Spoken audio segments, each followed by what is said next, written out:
Hi everyone, I am day plus 63. It's crazy how fast this time is going by. I'm in between doing a few different things today. I signed up to do a program with a good friend of mine where I'm digging a little bit deeper into what I want to do with my life and just focusing on the right purposes and some of those other things. And I'm waiting for my physical therapist to come again. So she should be here. She's always a little bit late, but I figured I'd give you guys an update about how I'm feeling and what's going on. The medicine is still messing with my kidneys pretty bad, so we had to cut back on some things. But my doctor was able to get it under control with a whole bunch of fluids, so I had to go to the hospital, I don't know, like every other day and go get 3 pounds of water pumped into my body so that I have proper kidney function. You need your kidneys. It's crazy. I'm in a few support groups on Facebook and people are writing things and I'm just reading, and a few people have died recently, and like when people die of like liver failure or kidney failure after a stem cell transplant, I'm like, my doctor would never let me die of kidney failure. It's honestly how I feel. Like that would be like the last thing. Like I get emotional about it because like it could happen, not to me, but it happens to people in general. But my doctor is so involved with everything that happens. I was talking to one of the nurses on Monday, and she was like, some people think he's too involved, but I don't think there's such thing as being too involved when you're taking care of somebody's life. So I don't know why I decided to tell you that and get all emotional, but again, my kidney function is better. It's not perfect. I gotta drink a lot of water and stay hydrated, but it's not just the water, it's the medication. So there's only so much of it that I can control on my own. It's tough. This is hard. It's been 63 days of seeing all the nurses and doctors inside the hospital.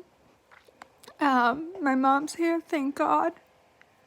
But he cleared me last week to have 2 visitors. So I'll have some visitors come in.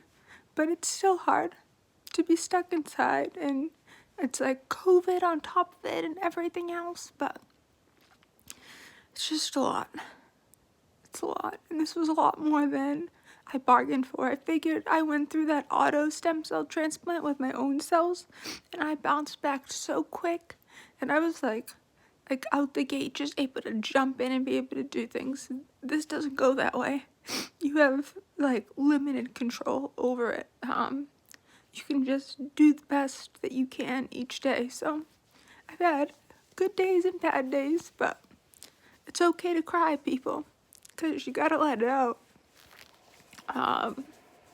My doctor told me to, like last week, he was like, you're so strong.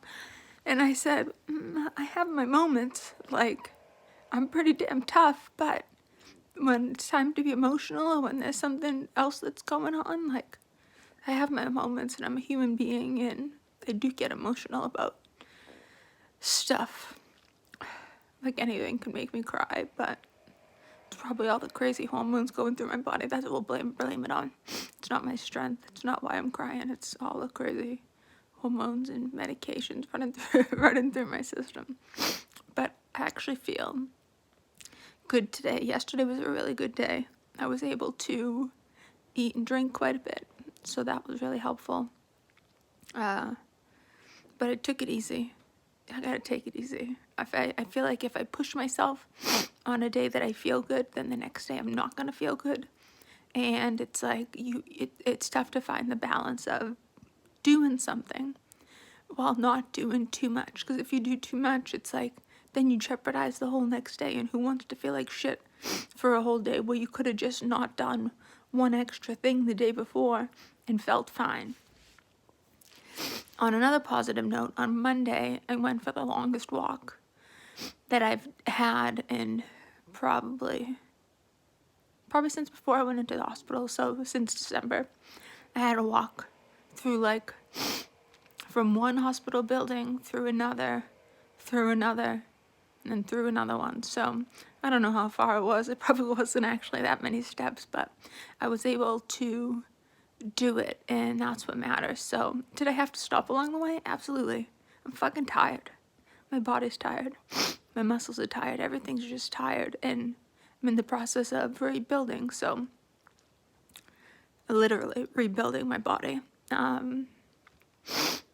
Weight has been fun because I'm not able to eat a lot. I probably lose about a half a pound a day, which I don't really mind because I gained about 50 pounds before I went into the hospital. So at 50 pounds it's almost gone, but it should be easier on my knees now. I'm just kidding. But it's not healthy to necessarily lose a whole bunch of weight at once like that. I am going to meet with a dietitian. Everything's done virtually too, so it's like, it's not that much fun when you have to talk to somebody through a computer screen, but it is what it is. So we'll see what they have to say, because I have my own theories about nutrition. They push me to drink protein shakes, and I don't think that protein shakes are the answer to everything. I don't think that drinking protein shakes instead of eating is gonna stop me from losing weight. I don't think that's the answer. I think we have to figure out, like, okay, so what can you eat? So what should you be drinking? Because I can eat protein. So if I can eat protein, what if I drank my vegetables and started juicing things and went that route? Like, I hope the person that I talked to on Friday is open to hearing what I have to say, and not just a certified dietitian that's going to tell me that I need to eat more than 1,200 calories a day, because I don't really give a shit about that. I'm more concerned with how I can keep my body healthy and help myself to actually get better, because nutrition is how you heal. So day plus 63, I'm here. I'm not going anywhere. I have a scan next week, so we'll see how everything's going. I had an MRI done to see how my fungal infection is going in my brain. The fungal infection was in my blood, my brain, and in my lungs. It's still in my brain. It shrunk in some spots and grew in some other spots, so they might look at changing medicines maybe. I don't know. I knew that I would be on this medication for a long time. They told me that, but I don't know with it growing in some spots if they'll change anything, but maybe I'll find out tomorrow, because I go to the doctor again tomorrow. So 3 times this week I've been to the lovely Dana-Farber, but I love those people so much. So that's a lot. I gave you an 8-minute video. It makes up for all the other videos that I missed in between. Have a great day.